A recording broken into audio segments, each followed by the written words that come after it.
Welcome back students. Video series NCERT solution में Intex question के हमने 1.1 से लेके 1.17 तक पिछले वीडियोस में कर लिया था। इस वीडियो में मैं 1.18 से लेके 1.24 तक यहाँ पे डिस्कस करूँगा। ओके, सो पढ़ते हैं फर्स्ट क्वेश्चन की तरफ, which is 1.18। The question is an element with molar mass. सबसे पहले मोलर मास गिवन है।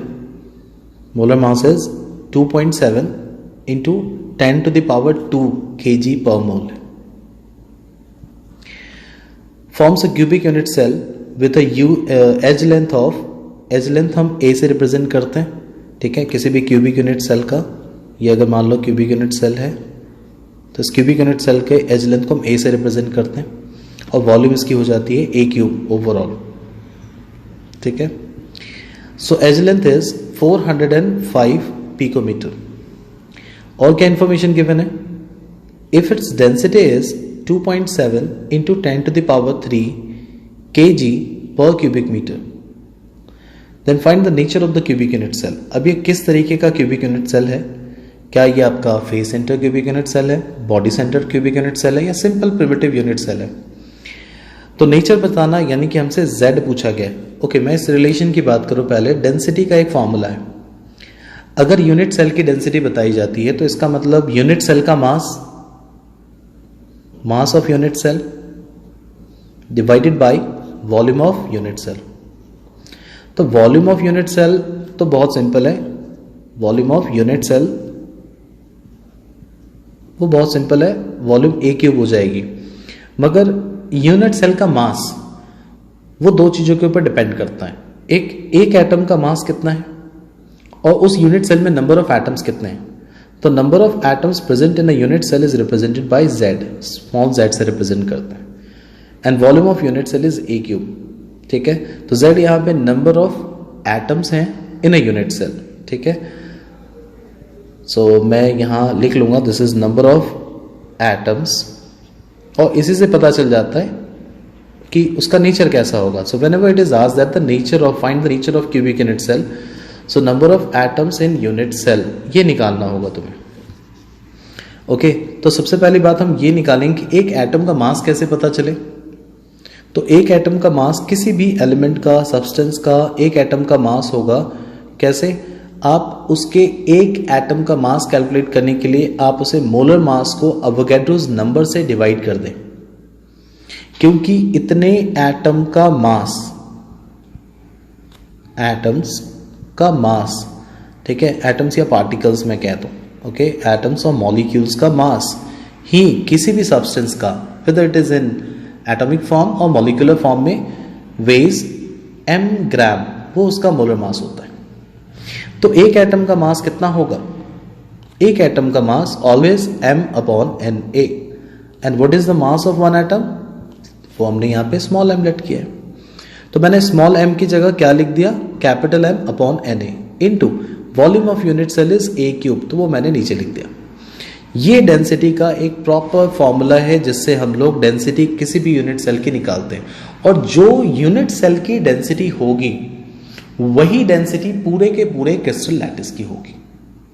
ओके, इसमें आपको क्या क्या इंफॉर्मेशन दिया गया है वो देखते हैं, ठीक है। तो ऑलरेडी जो आपके पास इंफॉर्मेशन गिवन है वो यहाँ पे मैंने रिप्रेजेंट कर दिया है, ठीक है। ध्यान देने वाली बात यहाँ पे ये है कि अब इसमें हमें यूनिट्स पे खास करके आपको ध्यान देना है।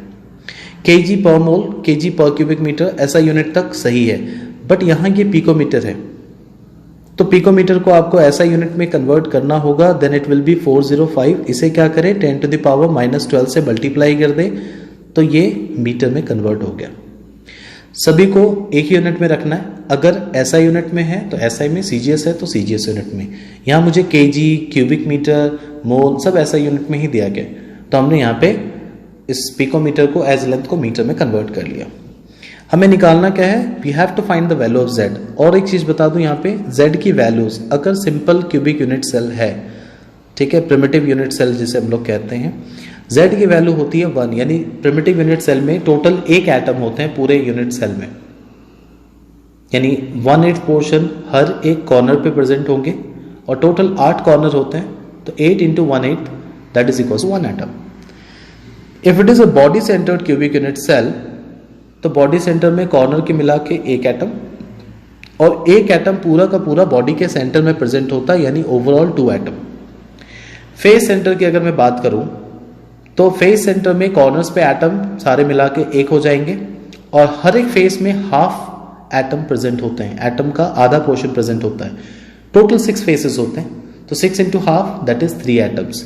ओके, तो 3 एटम्स फेस सेंटर मिला के और एक कॉर्नर मिला के, तो 3 + 1 दैट इज 4। सो FCC के लिए ये Z की वैल्यू 4 आती है। तो अगर हम Z की वैल्यू निकाल लें किसी भी यूनिट सेल से, यूनिट सेल के लिए from the relation of density, then we can say the nature of unit cell, कि उसका यूनिट सेल का नेचर कैसा होगा, whether it will be a simple cubic unit cell, primitive cell, या body centred cubic unit cell, या face centred. तो इन्हीं informations को यूज करते हुए हमने सीधे फॉर्मूले में इसकी वैल्यूज पुट कर दी। तो density is equals to Z into M upon में A³ into NA। So what is Z from here? Z is equals to density into A³ into NA divided by, ठीक है, divided by Z into, sorry, divided by molar mass, sorry, so divided by molar mass. ठीक है, ये हमारे पास relation है। अब इसमें सारी वैल्यूज आपको पता है। So you know that density is given to you which is 2.7 into 10 to the power 3। A³ edge length का क्यूब, एच हमारा है 405 इंटू 10 टू द पावर -12, इसका भी क्यूब कर दिया आप, इंटू, ठीक है, थर्ड हमारा है Avogadro number, so that you know 6.022 10 to the power 23, ठीक है, divided by the molar mass. Molar mass हमारा आपका इसका यहाँ पे दिया गया, it's 2.7 into 10 to the power 2। When you calculate this you get this value कितनी आएगी, it will be equal to 3.99 something, जिसे मैं 4 लिख सकता हूं। अगर 4 है तो इसका मतलब है फाइनली 4 किसके लिए होता है, it is for face centre cubic unit cell. So the nature of unit cell is face centre cubic unit cell. So answer is FCC, face centre cubic unit cell. Okay, next question देखते हैं। Next is what type of defect can arise when a solid is heated and which physical property is affected by it and in what way? तो अगर हम किसी substance को heat करते हैं तो हीट करते ही वैकेंसी डिफेक्ट अराइज होती है, vacancy defect. So a vacancy defect arises when a substance is heated, arises when a substance is heated.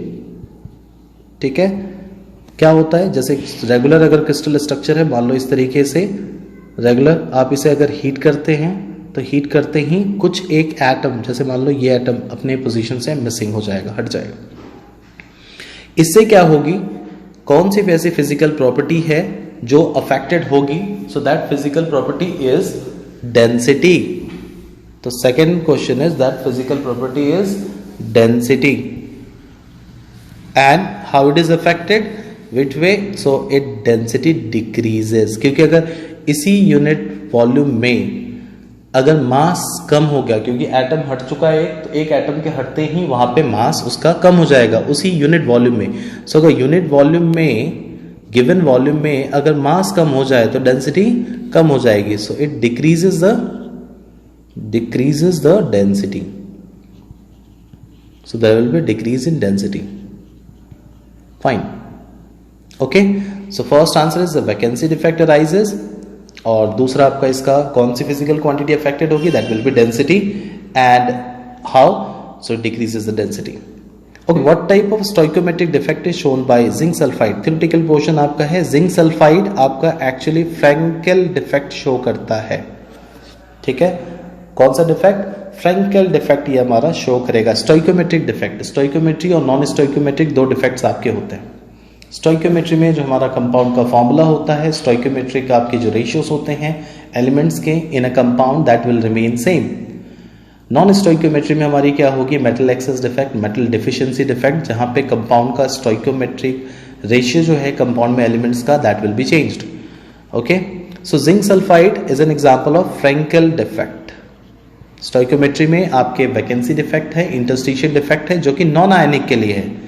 तो वो नहीं होंगे क्योंकि ये आयनिक कंपाउंड है, जिंक सल्फाइड, ठीक है, उसमें आयन का साइज डिफर कर रहा है, तो जहां आयन के साइज डिफर करते हैं वहां पे हमारे पास बड़ा डिफरेंस हो, वहां हम उसे फ्रैंकल डिफेक्ट कहते हैं। Silver bromide is the next. Silver bromide एक आपका बहुत ही इंपॉर्टेंट एग्जाम्पल है, बिकॉज ये दोनों तरह के यानी कि Frenkel as well as Schottky defect, ये दोनों ही डिफेक्ट शो करेगा। फ्रैंकल एंड स्कॉटकी डिफेक्ट दोनों ही डिफेक्ट ये शो करेगा। ओके, सो सिंगल ऐप को एक एग्जांपल एनसीईआरटी में जो दिया गया that is silver bromide that shows the both Frenkel as well as Schottky defect. So moving to the next question which is explain how vacancies are introduced in an ionic solid when a cation of higher valencies are added as an impurity in it।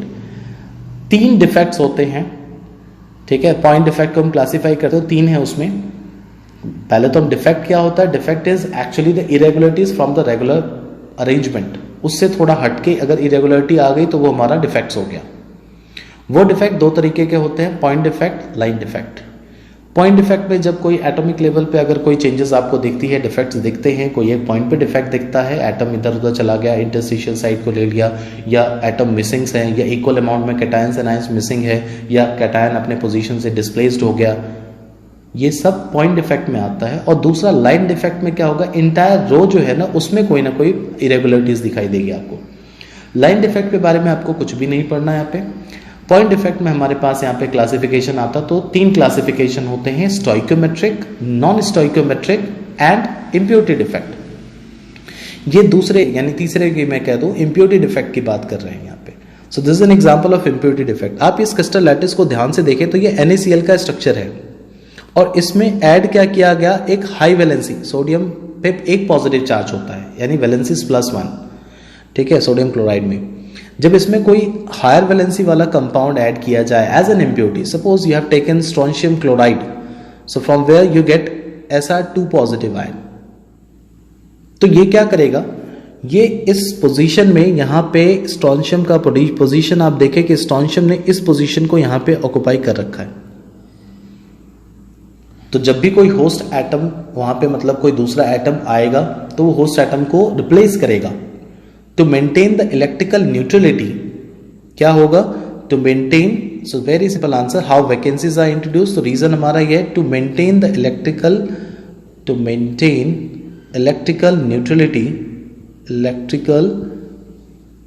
Neutrality some of lower valency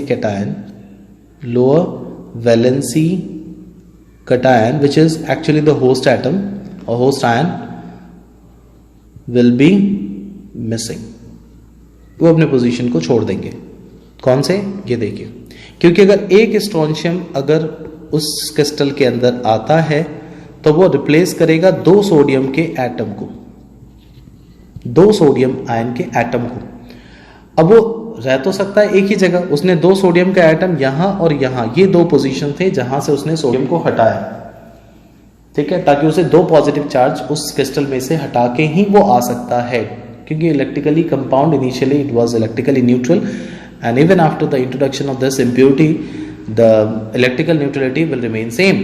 तो to remain same होना क्या चाहिए, जितने आपके positive charges गए हैं उतने ही positive charge आने चाहिए। तो जब एक स्ट्रोंशियम आता है 2 पॉजिटिव चार्ज के साथ, हायर वैलेंसी के साथ, तो ये 2 सोडियम को रिप्लेस करके आएगा। अब वो जगह तो एक ही का लेगा, 2 जगह तो नहीं रह सकता, एक ही स्ट्रोंशियम, एक ही आदमी 2 जगह नहीं रह सकते एक समय पे। तो वैसे ही ये स्ट्रोंशियम आयन एक का पोजीशन तो ले लेगा सोडियम का, और दूसरी जगह क्या क्रिएट कर दिया इसने, वैकेंसी क्रिएट कर दी, ठीक है। So this is how vacancy defect is created when an ionic solid when an impurity is added to an ionic solid having higher valency, जब आप उसे इंट्रोड्यूस करते तो ओके। सो आप इस तरीके से सेंटेंस में आप इसे मेंटेन कर सकते हैं। द मेन की पॉइंट्स आपके ये हैं, ठीक है। आप स्टार्टिंग क्वेश्चन से ही कह सकते हैं कि vacancies are introduced in an ionic solid when a cation of ionic valence is added as an impurity to it, because to maintain the electrical neutrality some of the larger valency cation, some of the lower valency cation will be missing. Okay, so this is how the vacancy impurity defect is created. The next is 1.22 ये आपका एक तरीके से metal excess defect की category में आता है। This is called metal excess defect. Metal कैसे एक्सेस हो गया? मेटल्स आर जनरली कैटायंस और एनायंस हमारे क्या हैं? ये हमारे नॉन मेटल्स हैं। जैसे इस तरीके का अगर हमारा मान लो ये स्ट्रक्चर है सोडियम क्लोराइड का, कि सोडियम क्लोराइड के स्ट्रक्चर में जब आप कहते हैं, मान लो when a sodium chloride crystal is heated in presence of sodium vapour, पहले समझ लें फिर मैं इसे डिटेल में लिख देता हूं। So when a sodium chloride system is heated in presence of sodium chloride crystal is heated in presence of sodium vapour, ठीक है, सोडियम वेपर के प्रेजेंस में, तो यहां पे पहले क्या था? यहां पे एक क्लोराइड आयन थी, इस पोजीशन पे क्लोराइड आयन था, ठीक है। This was the position of ये एक एनायनिक वैकेंसी क्रिएट हुई है बाद में। पहले यहाँ क्या था? पहले क्लोराइड आयन था, ठीक है। तो जब सोडियम वेपर के प्रेजेंस में हीट करता है तो ये क्लोराइड आयन अपने पोजीशन को लीव करके बाहर आएगा, ठीक है, और इसके साथ कंबाइन करना चाहेगा सोडियम के साथ। और सोडियम ने जो इलेक्ट्रॉन लूज किया, सोडियम ने जो इलेक्ट्रॉन लूज किया, मैं इसे ऐसे लिखूं कि जो सोडियम इलेक्ट्रॉन लूज कर रहा है यहाँ पे is convert into the Na positive and 1 electron, ये इलेक्ट्रॉन उस पोजीशन को जाके ऑक्युपाई कर रहा है। और ये NaCl हमारा आपका जो है ना क्लोराइड NaCl सोडियम क्लोराइड, ये हमारा Na और ये हमारा Cl negative, this one, these two, वो NaCl बन के उसके ऊपर ही हमारे, ठीक है, डिपोजिट हो जाएंगे। सो ये इलेक्ट्रॉन जो बाहर हमारा सोडियम ने जिसे लूज किया था वो आके इस इंटरस्टिशियल साइड को ऑक्युपाई कर लेता है और तब हम इस साइड को एक नाम देते हैं, this is called F centre. So F centre are nothing but the anionic vacancy, define करने के लिए भी आता है, और सिंपली मैं सीधे शब्दों में कहूं तो this is nothing but the anionic vacancy occupied by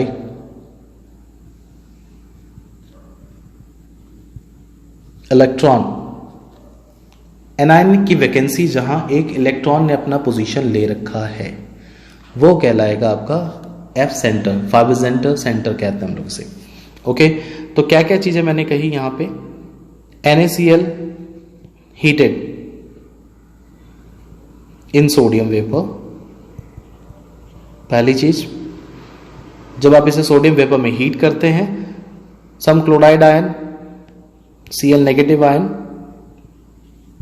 will leave their lattice, वो उस क्रिस्टल लैटिस में अपने पोजीशन को छोड़ देंगे, lattice sites, and combine with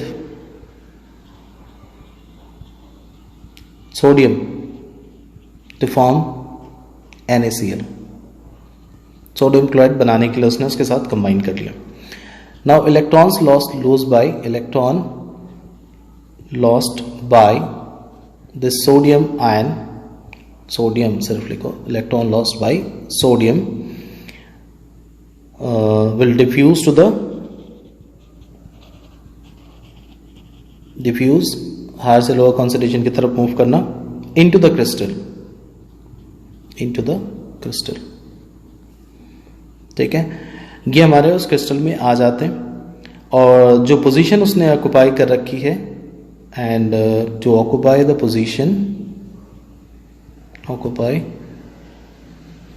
position known as F centres,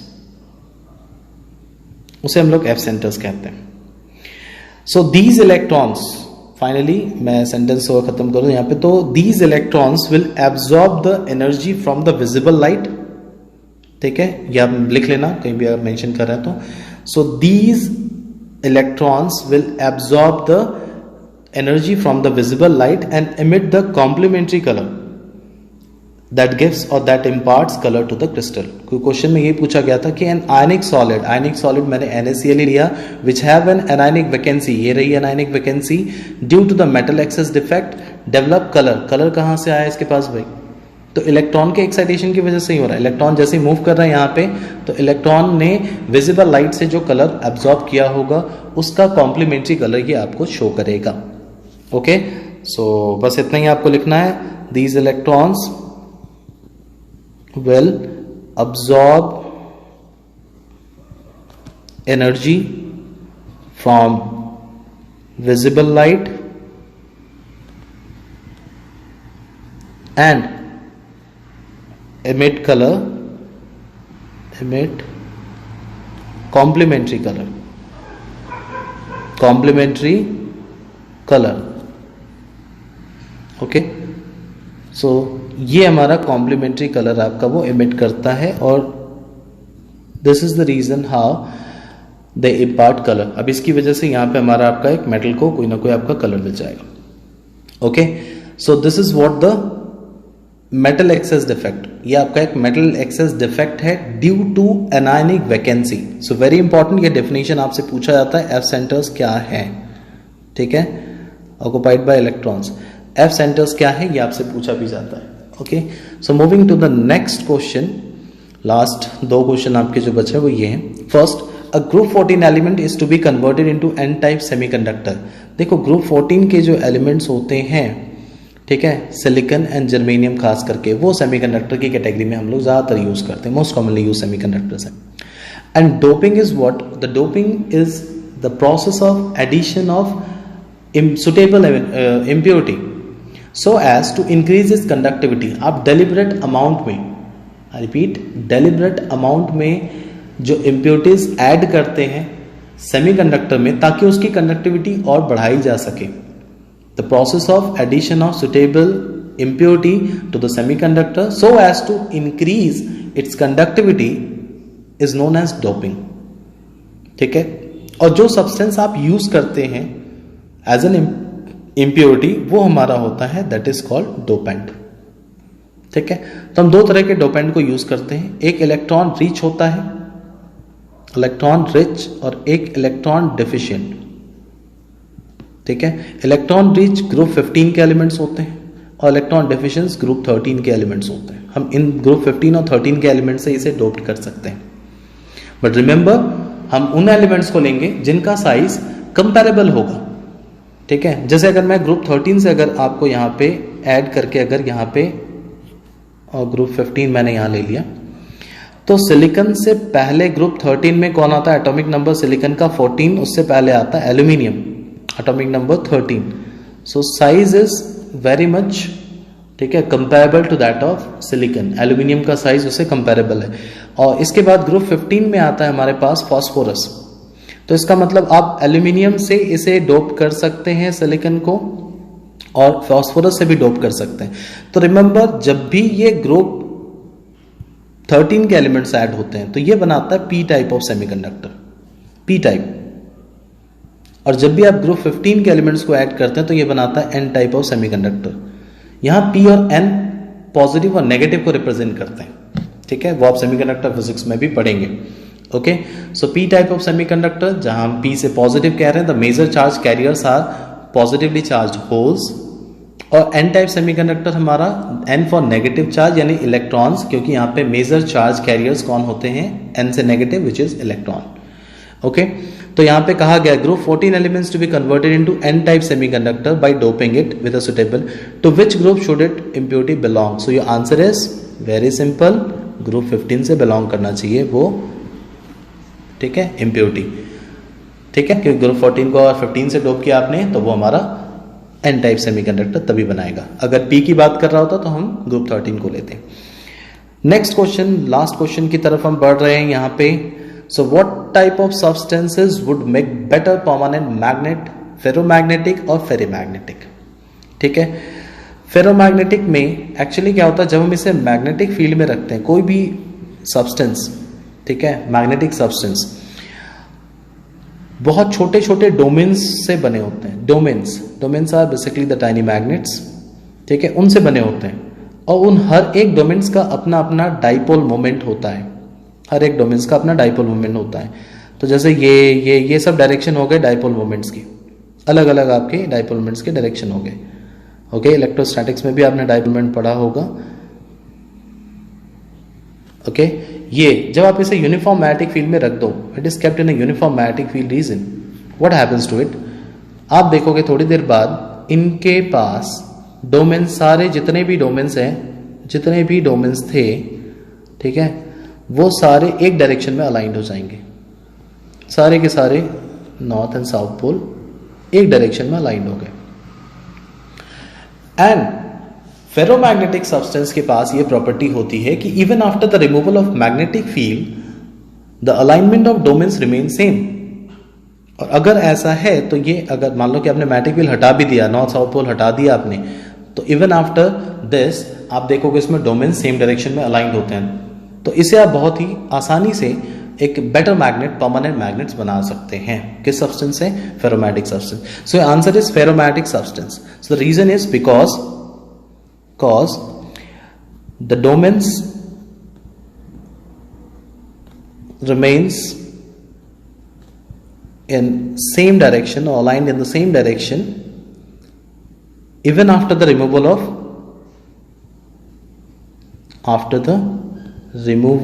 of magnetic field. What? Magnetic field. Magnetic field हटाने के बाद भी आप उसे देखते हैं कि वो सेम डायरेक्शन में डोमेन्स हमारे रह जाते हैं। ठीक है, so this is the reason why we can say ferromagnetic substance would make a better permanent magnet. So this is all about the in-text solutions. Next अपने वीडियोस में मैं एक्सरसाइज के सॉल्यूशंस को स्टार्ट करूंगा। ठीक है, till then thank you, bye bye.